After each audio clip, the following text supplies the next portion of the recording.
What's up, you guys? Welcome back. Let's do some meatball sandwiches.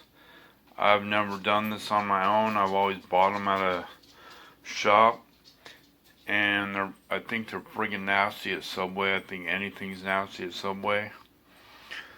And there's no Quiznos around here, because those aren't doing it like they used to at one point. So fuck it. We're gonna make our own. Or I'm gonna teach you how to make your own. Word.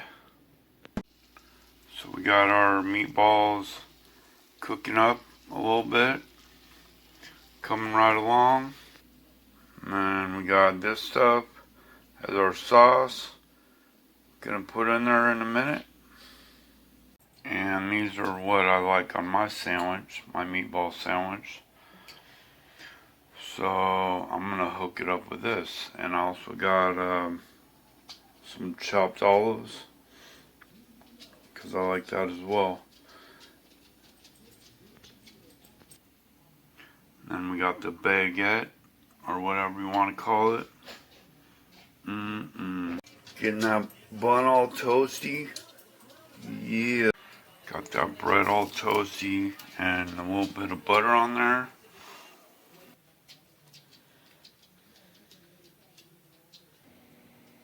Got it all loaded up. Check that out. Now you can make your own meatballs. I did it the easy way. But just a heads up, you can do this fully from scratch.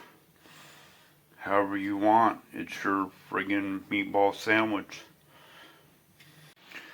Got some parm on there too. Hooking it up. I'm always forgetting the cheese, so I'm glad I remember that. And there's your meatball sandwich. Yeah. Dude, this is gonna be bomb. I haven't had one of these in a while. Thanks for coming back, you guys. Please smash that like button. Please smash the subscribe button. Please leave a comment. You know, all that cringy YouTube crap. And have a great night. Alright, Chronic Eats out. Peace, you guys.